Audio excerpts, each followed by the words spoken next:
Halo teman-teman semua, apa kabar? Assalamualaikum warahmatullahi wabarakatuh. Sampai ketemu di video saya, video yang membahas mengenai perbedaan menjadi karyawan BUMN dan PNS atau aparatur sipil negara ASN ya teman-teman.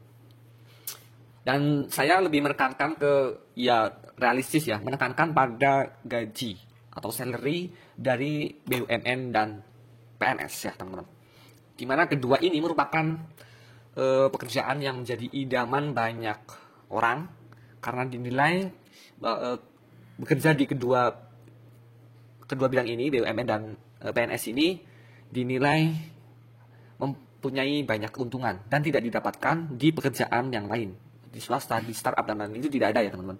Karena seperti yang kita tahu, yang pastinya meningkatkan strata sosial, yang kedua pastinya mendapatkan uang pensiun, yang ketiga pastinya banyak tunjangan, yang keempat pastinya ya seperti kita tahu calon idaman mertua katanya ya teman-teman. Nah, rekrutmen bersama BUMN 2022 ini ya nampaknya bisa menjadi angin segar untuk banyaknya fresh graduate, karena memang yang diutamakan itu fresh graduate teman-teman.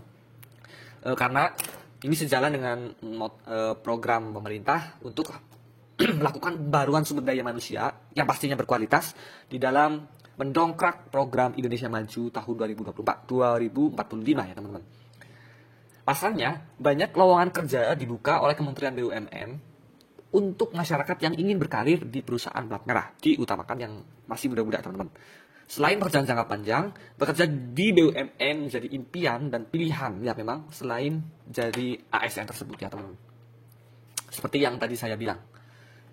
Dari berbagai situs pencari kerja dan gaji hingga periode 31 Agustus lalu, Telkom dinilai memberikan gaji untuk posisi product manager itu mencapai 94 juta per bulan. Wow. Sedangkan untuk strategic investment manager itu sebesar 58 sampai 62 juta per bulan. Nah, sedangkan untuk level senior manager, gaji yang diberikan itu kisaran 39 juta hingga 43 juta per bulan. Untuk level staff, gaji per bulannya yang diterima sebesar 8 juta. Nah, untuk karyawan baru dan masuk melalui jalur manajemen train akan menerima gaji kisaran 7 hingga 8 juta ya teman-teman. Kemudian ada Bank Mandiri. Dalam periode yang sama untuk level area branch manager itu menerima gaji sebesar 68 sampai 74 juta per bulan. Sedangkan untuk level manager akan menerima sekitar 27 sampai 30 juta per bulannya. Sedangkan untuk jabatan internal auditor itu akan menerima kisaran 10 sampai 11 juta per bulan. Sedangkan untuk level staff itu 10 juta per bulannya. Nah, bagi karyawan baru dengan jalur manajemen train atau officer development program itu digaji 6 juta per bulan. Sedangkan posisi frontliner di bank ini diberi bayaran 3 sampai 4 juta per bulan.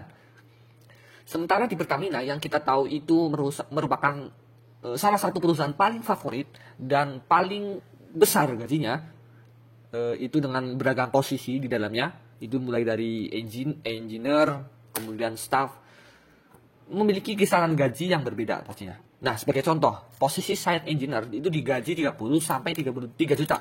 Sedangkan untuk level engineer saja itu bergaji 19 sampai 21 juta per bulan. Untuk level analis per bulannya menerima 10 sampai 30 juta. Untuk IT spesialis sebesar 19 sampai 21 juta. Kemudian untuk posisi manajer itu digaji 15 sampai 16 juta per bulannya. Dan untuk posisi staff itu 5 sampai 6 juta. Sementara itu, gaji petugas SPBU disebut berada pada kisaran 1,9 sampai 5,1 juta per bulannya. Lalu bagaimana dengan PNS? Jika dihitung secara kasar tanpa tunjangan kinerja, gaji perusahaan BUMN tersebut lebih tinggi dari PNS. Ingat, ini dihitung secara kasar tanpa tunjangan kinerja ya teman-teman. Karena seperti yang kita tahu, PNS itu banyak sekali tunjangannya teman-teman. Untuk PNS golongan 1 tercatat memiliki gaji 1.560.800 hingga 2.686.500.